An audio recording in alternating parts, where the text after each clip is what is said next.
Hello, hello, all. Thank you for joining us again on the Almost Brothers podcast. Hey, will you do us a favor? If this podcast has meant something to you and encouraged you, will you consider becoming a monthly supporter? You could do $3, $5, $8, or $10 a month.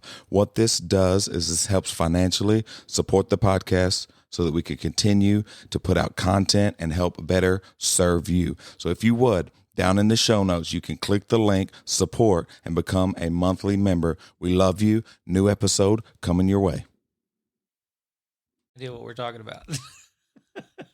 Obviously, Michael needs a screwdriver. Well, see, Do you or do you not have it? what had happened? He has one. He just doesn't bring it. What had happened was, Oh, Here's one. There you go. That came out of nowhere. Look at that. I don't think that one reaches, though, right? Is that what's wrong with it? well, it's going to take a little more torque to get Right. those screws in. Yeah, the torque. That's what I was thinking. Mm-hmm. That's why you Yeah. need the drill, not Yeah. the screw gun. Screw gun. The drill. Yeah. The drill. Can you clear this up? Screw gun is a proper term to explain what that is, correct? I don't think so. You got a drill or an impact driver? Thank you. Screw gun's not a thing. I don't I'm telling accept you that. I don't accept that.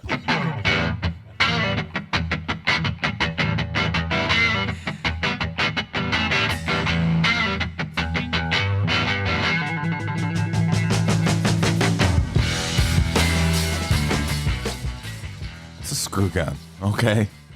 I know my truth. I know. Did you just say you know your truth? Oh, that's funny. There is only one truth. Yes. Yeah, the truth. The truth. Period. Yes, yes. So how y'all doing today? Good. Yeah? Yeah. You had a day off. How was your day? I say a day off, not really. It just It was. yeah, you had a lot going on. I did a lot today. Yeah. You battled with the dentist. Yeah. Did you go to the eye doctor or no? You didn't did. say anything about Yeah, that. I went to the Okay. eye doctor. My vision is a little worse, but nothing concerning. Oh, cool. No cataracts, nothing like that. So I got new glasses coming without the transitions, but I did get the anti-glare for the night driving. So Nice. old age is tough, man. Yeah. You don't know anything about that, do you? I'm an old soul. I'm old. I'm old in my heart. I'm 25, but my back is 64. All right. Man. Just turned, yeah, it's eligible for retirement. My joints are going through their midlife crisis. So that's the perfect segue because today we're going to be talking about. Actually, why'd I even skip it? Hold up. Give me a second. Pause. What's up, everybody? Welcome back to the Almost Brothers podcast. Thank you for joining us again today. We love your faces, even though we see 'em. can't see your faces, This is audio. but know that we love them no matter what. On today's episode, we have Tyler Wilkerson in the building. Last week I said in the building, and clearly Pastor Jay wasn't in the building, but his Whatever. voice was in the building, so He was there in spirit. it was that.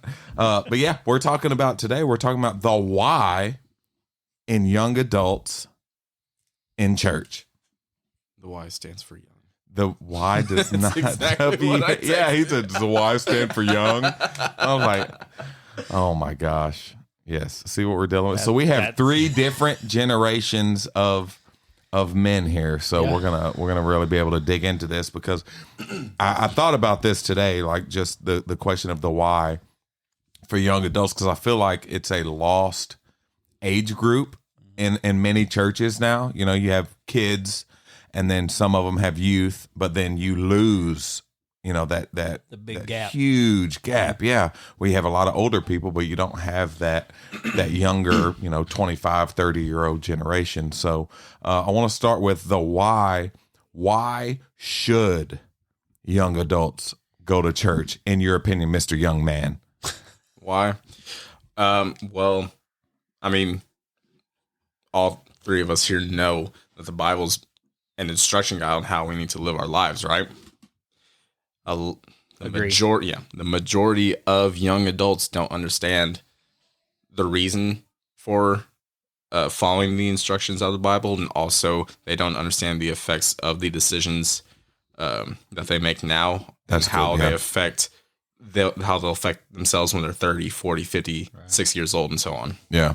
Yeah, because I know who, I can't remember who I was talking to, but we were talking about, you know, it's almost like it was me and you. Okay. So as soon as like youth get their license, you lose a good number of them. Right. You know, they stop going, or when they graduate and now, you know, maybe they're not made to go, or maybe they go to college, they just stop going altogether. Right. I mean, we've seen it time and time again. I mean, you know, you've got a couple of teenage boys, and right. well, I mean, as soon as they graduate and get out of the house, you know, they're gone. I think it comes back to us as the church, the big church, all of us, not just individual churches, but I think we lose that chasing after that generation. Yeah. You know, we kind of get okay with the people that have been there, you know, the 40, 50-year-olds that are there. It's like, oh, that's awesome and great, but we stop chasing after that young generation. And I believe that they get lost in this internet culture of, well, I can get my God from the internet, or I can get, you know, I can watch a sermon and I could be part of a church and watch it and not have to go to it. Well, that's because they feel the need to kind of resort to that, because when they're growing up in church, you've got your early childhood classes, Sunday school classes, whatever, you know, 1 year to 3 years old, 4 years old. You got your children's church 5 to 10 or so. Then you got your preteens, your teen classes, and then as soon as they're 18, they're adults. They're like, okay, time to join the rest of the church, right, of 30 to 80-year-olds, right. Yeah, and there's no connection for them. Yeah. It's separation. Go ahead. There's a separation there that is not addressed, and it's the same thing as when you're trying to teach a Sunday school lesson, for example, to 3 different age groups. Yeah, you know, you can't, because you can't dumb it down for the little kids and still get it relevant for youth, right? So it's the same thing when you're 18 years old. You don't relate to the same things a 30-year-old relates to. Right. And the Amish, they have a whole, I don't remember what it's called. I was reading an article about it one time, that they have a whole thing where they expect their youth that they can leave their Rumspringa. Yeah, that's exactly right. You're right. So they can leave their community and experience the world, basically. Yeah. And then they can choose to come back at a certain time frame. And I think it's kind of a weird deal, because it's, what if something bad happens in that time frame, you know, because you're still going to answer to God. Yeah. So I think there's a lot to be said for experiencing the world, so you know what you're avoiding, I guess. Yeah. And that's what happened with my teenagers, is they graduate high school, and except for Tristan, he still comes to church, but they're kind of out in the world now, just, running amok. Yeah.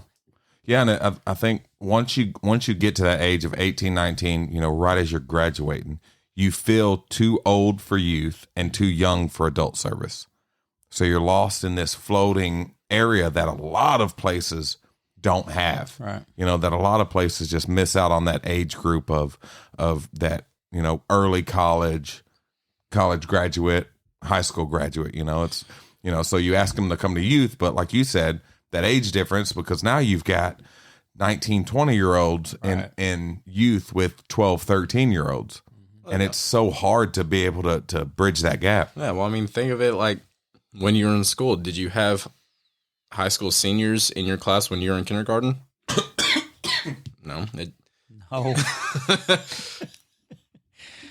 The lemonade went down wrong. Call 911.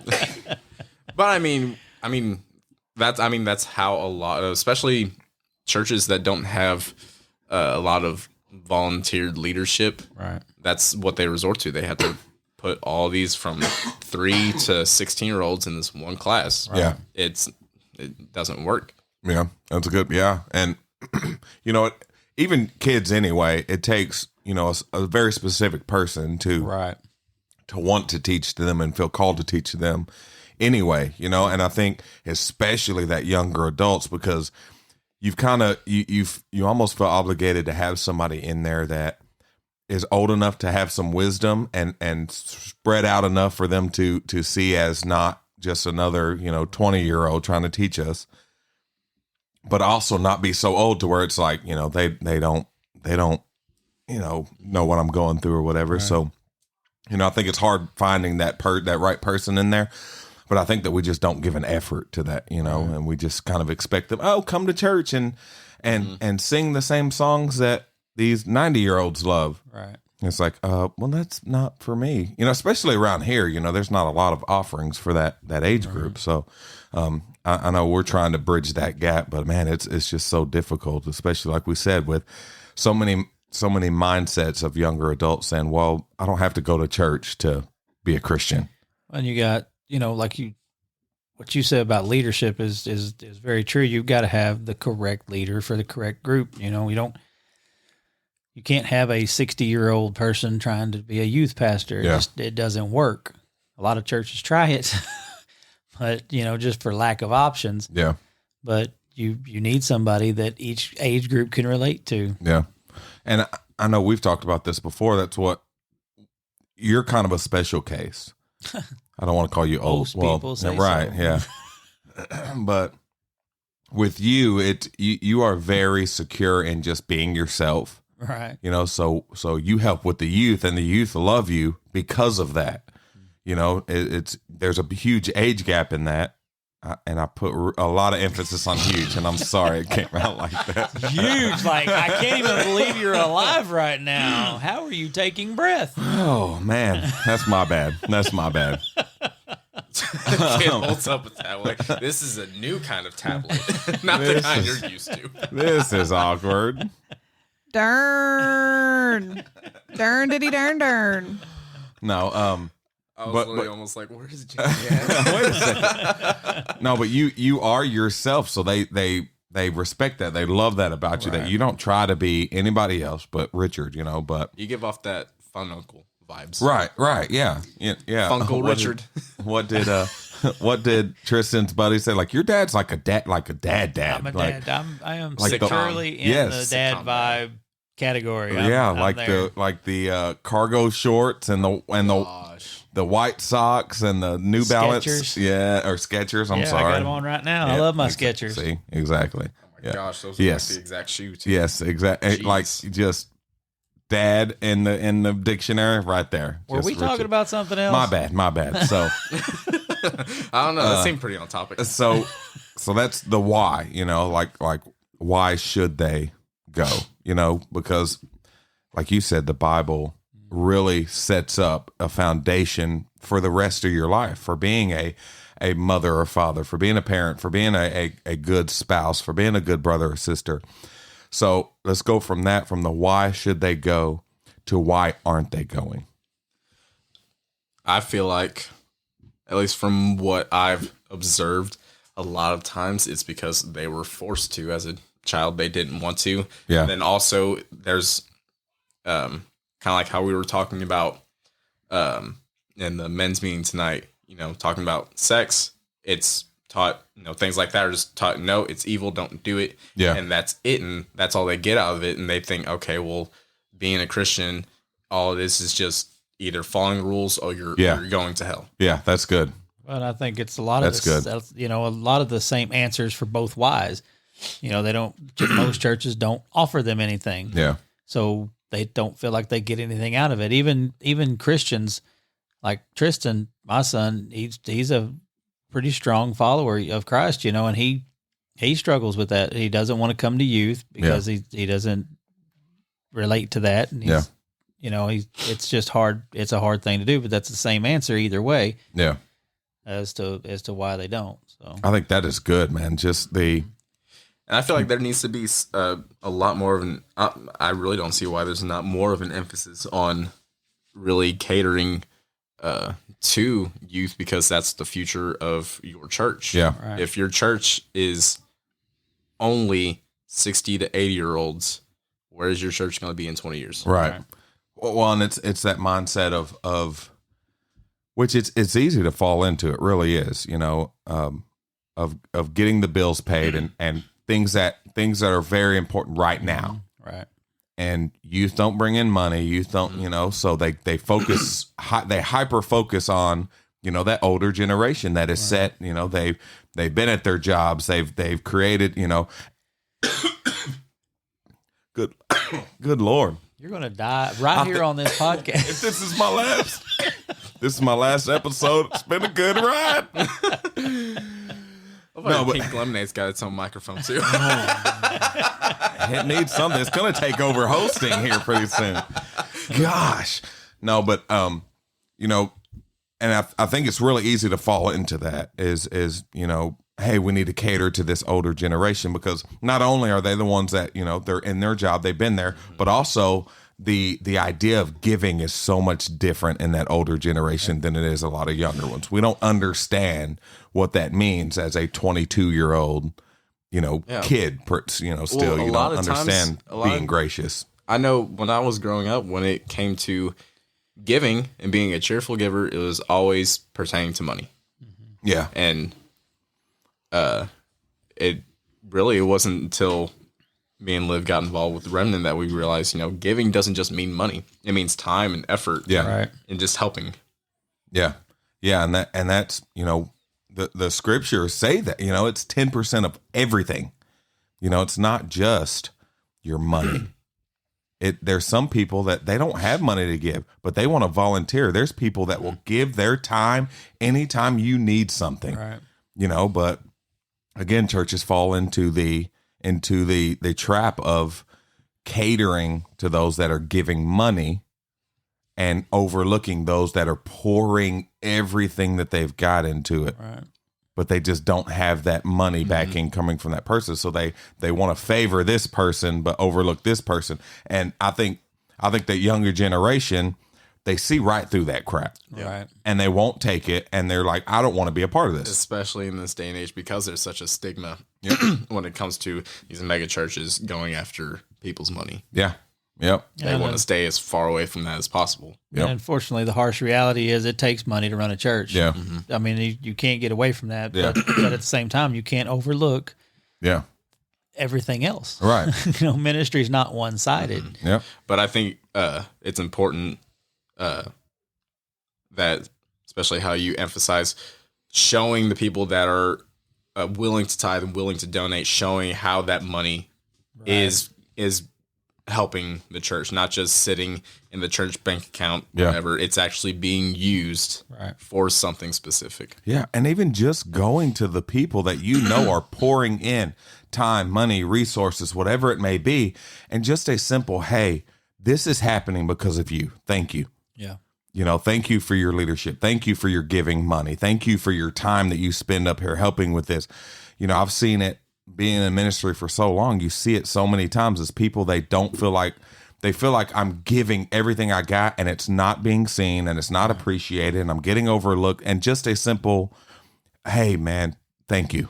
I see you. And you're really good at that as lead pastor. You really take the time to thank everybody and thank you for that. But it's completely and totally overlooked by a lot of lead pastors because they've got quote unquote so much to do that they can't even recognize the people that are helping get things done. Right. And it takes 5 seconds. Right. I called Tracy, Jim, and Brittany in the office Sunday morning before service. I was like, hey, I need to talk to y'all. And I like doing that to where it sounds like real serious. You know, I'm like, hey, I need to talk to y'all three like right now. Like, so they came in the office. I was like, I just want to say thank y'all for everything that y'all do. Like, don't think for a second it goes unseen. It is so appreciated. The very minute, small things are so just thank you so much. And they're just like looking at me. They're like, oh, yeah, you're welcome. And they're like, I'm like, oh, and that's it. That's all. That's all. I just want to say thank y'all. Little things like that will spark, reignite that flame on the inside of somebody that's going, I'm giving, and I'm wore out, and I don't know if it's being seen. You know, and of course we don't do it to be seen. We don't do it for a pat on the back. But we are human. Imagine that. Like, you want to build a team? Start there. Start in thanking people. Start in being transparent. Start in saying, hey, what you're doing, everything that happens here, no matter what you're doing, if you're holding a sign outside, if you're preaching the word that day, it all matters. Everything that's happened is because of you. Right. And I feel like that's even more important with a church in its beginning stages. Yeah. You start setting that culture. Because where we're at with Remnant, like you're saying, it's hard to fathom that everything that's happening with the church has happened in less than a year. Yeah, it's nuts, man. And it has happened Not because I give great messages. Right. Not because I have this just super awesome pedigree in leadership.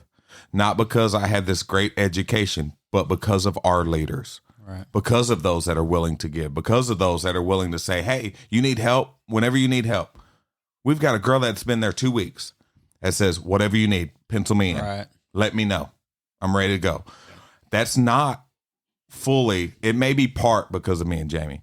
And that is because of our leaders. That is because of the people that are willing to put in the time and put in the effort and put in the energy and put in the money and put in all these things to say, we are in. Right. You know, and that is what is going to attract, because young people, especially that, 20 to 39-year-old group, they are looking to belong to something. They are looking to have purpose. They are looking to have reason to get up and reason to feel good about themselves.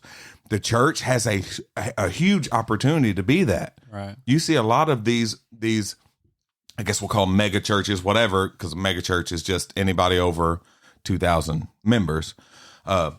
What is every one of them consistently made of? Young people. Every single one of them. Young people, that youth to 40. Every single one of them. Why is that? Because they want to be a part of something. They don't want to just give to something and go, all right, well, I don't know where it's going to go, or I don't know. They want to be a part of it. So we need to tap into that culture and really get in there, because, we see music and clothing and all of these things. It's driven by that generation. I was going to say, it's not, when you're investing in the youth, yeah, you're investing in the youth and the rest of their lives, but that's also investing into the church's future. Yeah. And that's a huge part of it. You put your finger right on it, is investing in those people, because they can also see when they're being ignored financially, when it's like, the adults are doing this, and the youth are like, y'all just go over there to that room. We gave you all that room. You'll go over there. Right. And it's so much easier to see that as opposed to seeing people put things together for the youth. Yeah. It's a lot easier to see that. Yeah, we had our planning meeting yesterday for the summer, and it's just like, we've got all kinds of stuff going on this summer for the youth, for everybody. I mean, for every group. Yep. So it's pretty awesome to be a part of. Oh, yeah. And I remember when I was growing up in church, and I'd always see people at the church doing things outside of service. I'm like, they've got to be out of their absolute minds just to be here, just to work and do something. Like, I hardly want to be here on Sunday or Wednesday night. And now I'm at the point where like that Saturday when we're up there getting ready for Easter, I was like, oh, that's what this is. Now it makes sense. That's why I've been building for 3 hours. Yep. And it's like, I told you, I think I told both of y'all about just that vision I had of just, it was just youth offices, and it was a bunch of youth hanging out in like a lobby, and you had multiple youth leaders in their offices, and they're dealing with stuff, and you got this guy over here like designing t-shirts, and you got this, and it's just a bunch of people on a random Tuesday afternoon that are up there hanging out because they want to be there, because the culture is exciting and they want to be a part of it. And that excitement, what happens is it bleeds into the rest of us. Right. It bleeds into the older generation. They see this excitement and they hear just the noise. There's nothing better than on a Sunday morning right before service, the noise of everybody talking and everybody hanging out, and just that rumble in the background. There is like that will spark an older person, a 60-year-old, to go, oh, this is exciting. Yeah. I don't want to just sit here. I'm excited. That's why that younger generation is so important, because, and I've heard this before, as we're transitioning into the older you more than me, but called out. Oh, my bad. Again, twice in one episode. We're understanding we are the financial backbone. They are the zeal and excitement. Right. We need to be there to financially hold the church up while they're there to fight to actively push the church forward. Right. We can't have one without the other, because then you'll have a church, like you said, bunch of money in the bank account that is not doing anything. Right. Or you got on the opposite side, you've got a bunch of ideas and people that want to do stuff, but you don't have the finances to do it. So you have to have both. You got to find that good balance of both, of being able to tap into that older culture, but also tap into that younger culture. And I think that's a delicate balance that not a lot of people really, I think they can learn how to do it, but they just don't have interest in doing it. Right. You know? Yeah. Because again, what you're talking about, the older generation really being more of the financial backbone. You get older people here, just take my money, do whatever it is. They want to give you the money. They want to give the money to someone to do it. Yeah. But who's going to do it? Right. That's also part of the issue. Yep. But I think it's important for churches to understand that those older folk that are able to give that money, that's going to be that younger generation in 30 years. Right. Right. Yeah. And that's reaping what you sow. Yeah. Tenfold.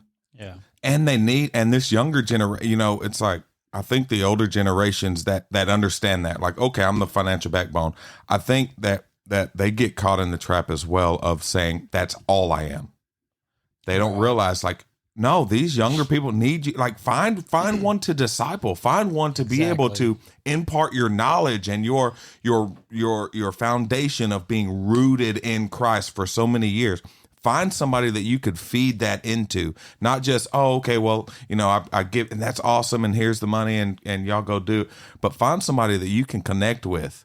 Yeah. We need each other. Young people need the older needs the younger. And that's the coolest thing, when you was talking about me being the dad. The dad. The dad. But that's really cool when the youth come in, Brittany Hudgens, every service comes and gives me a hug. Yeah. And, it's just so cool to be a part of their lives, because every decision they make in their future will be based on something you told them or something they saw or something that you did or whatever. And that is just the coolest part about being an older generation now, is to impart that knowledge. Yeah. That knowledge. Yeah. And I know, Jamie will talk about that. Like, she'll have, the youth girls messaging her or even like our women messaging her, our 25-year-old women messaging her. And I'm like, isn't that awesome that's such a great opportunity for you to disciple and mentor and just be there for the, whether it's relationship advice or they're dealing with kids or whatever, and you start seeing, again, why God has allowed us to go through all these things at our age, right? So that we can be that for people. I feel like we're lucky to be in that kind of middle space to where, we can understand and relate to the older generation, but also speak to the youth, Right. Because I think that's kind of that sweet spot of being able to do that. And you start raising people up and you start seeing it grow. Man, you start seeing, 20-year-olds that have been in your church that are now 25 and getting married and having kids. And, oh, look at that. It went from one boy that was 16 in your youth group to now a 25-year-old man that's bringing his wife and kids. And then the church is growing. Isn't that crazy how that works? It's pretty awesome. Yeah. Or people bringing their family, I mean, we can't tell you how many times we've had a youth that started in youth and then they brought their mom, then they brought their dad, then their siblings started coming. And now all of a sudden you go from 20 to 70 because you've got 7 families that started with 7 youth and now all their families are coming. It's an amazing, beautiful thing. And I think it deserves our attention. Yeah. It really does. It's about connections. It's something that at Remnant, we're very intentional about, is building those connections, because we do things outside of church and we do events and just whatever we can do. Yeah. And it's what it's all about, is building those connections. And that's what the youth and that generation that we're talking about, that's what they want. They want to be connected in a real way. Especially, like I said, around here, there's nothing to do. Oh, not a thing. You have to drive an hour to find something. Yes. Like, even when we were kids, like I say this wasn't me because I didn't have many friends. So I know I would hear about it. They would This is your just build do story. right. They would just do a loop in Malden. Yeah. Gosh. Bunch of kids would pile in a car and they would do the loop of Malden. Go airbase, go around, McDonald's parking lot, go and just drive around because there was nothing to do. What would happen if churches, got together and said, "Hey, we're going to have stuff going on. Right. We're gonna invest in a bowling alley. We're going to invest in a Christian club where you can come in and hang out and play games." Oh and my gosh, it's wouldn't just that be amazing? Oh Just a my goodness! Just a Christian club to And listen there- to music and hang out. I know there used to be one around here. I think it was like the early 90s. They always talked about there was like a Christian club that played Christian music and you can go in and hang out, but but we just, and it's too much trouble for people. And I know a big thing, as talking to other pastors is getting those hands to help, Right. Getting those volunteers and those people that want to give their time, because it's a difficult thing, man. Yeah. You work all week and then, oh, hey, I'm going to volunteer on a Saturday night to do this for the kids. I mean, it's a tough thing, but Yeah. Well, that's where getting people to realize that and understand that and get them on board yeah, really comes into play. I mean, simple things like that. I mean, it may not bring people into church on Sundays, but it at least helps get kids off the street. Yeah. At least in a safe environment. And that's, I mean, just one little, crack in that iceberg, whatever it is. That's, you never know what that might do Yeah. for them. because it's so much. How do I put this without it sounding bad? Make it sound bad. It's so much bigger than getting these kids into church on Sunday morning. Yep. It's so much bigger than that. And that's been a huge issue too. With people are so focused on the numbers. Yeah. They're so Yeah. focused on how much did we make? How many people sat in the chairs? Yeah. Not how many people did we see have some kind of breakthrough? Right. Yeah. Or how many connections did we see people make? Right. It's never that. It's always a numbers thing. Right. And it's like, oh, we had 100 on Sunday. That is awesome. What about the other 6? Right. What about the other 6 days? What'd you do there? Oh, I mean, we got 100 on Sunday. Right. Cool, man. Like, that's awesome. But, let's change lives every day of the week. How about that? Well, that's, you got the older churches that have the big offering board and, Yeah. and attendance and everything. And, during service, they'll be posting how much they made in offering. Yeah. Like, why is that the focus? Right. Why? Yeah. And then again, talk about Sunday where there's no discipleship, there's no follow through, there's no connection during the week, there's nothing like that. And again, that younger generation will see right through that. I don't want to be they'll say, I don't want to be a part of that. I can get that. I can stay home and get that. Right. But you start getting a place where people feel connected. They start buying into that culture and they say, I want to be a part of this. Absolutely. I want to be here. I want to volunteer. I want to give to this. I want to be in that because it feels more like a family and less like a church building. Right. And another issue I'm seeing with even younger and younger people is how do I put it? The whole idea of what the world thinks of Christians, judgmental Yeah. things. These younger kids are catching on to that. They're becoming more and more mature. Well, I don't know. They're able to see that a lot Yeah. more than someone their age could have 10 years ago. Right. Yeah. Because it's become a lot more apparent. I mean, with social media helping, it's a lot more apparent. They're going to see right through it, and they don't want to buy into something like that. And I remember I was having a conversation with someone my age, and they're talking about, I'm a good person, I give and things like that, but why do I need the Bible to tell me that? Right. And I mean, it gets to a point, it's kind of hard to answer that question. Like, well, if I can do this on my own, what do I need the Bible for? Right. What do I need God for? And the church has failed in showing why, Right. showing the why Yep. to young adults and saying, this is why it's more than a set of rules. It's more than just a book that you read to fix the situation that you're in. There is a living man named Jesus that loves you, that wants a relationship with you. That's why. Yeah. This book isn't a set of rules. This book is a love letter to you. This book is a roadmap to live. This book is a set of rules. This book is all of those things, not just a set of rules. Right. It's all of those things. And when we can, as a church, as a whole, say it's more than that. Church is more than a Sunday morning. Absolutely. Church is more than 5 songs and a sermon and an altar call. Church is more than that. It's more than a Sunday morning, Sunday night, Wednesday night. It's an everyday relationship that we want to walk through life with you. We care about you. Whether you give, whether you're here on Sunday morning, we care about you. We want to reach you. Because church has become a come to our thing, come to our event, come to our building, and we stopped reaching people where they're at. We stopped going out. Mm-hmm.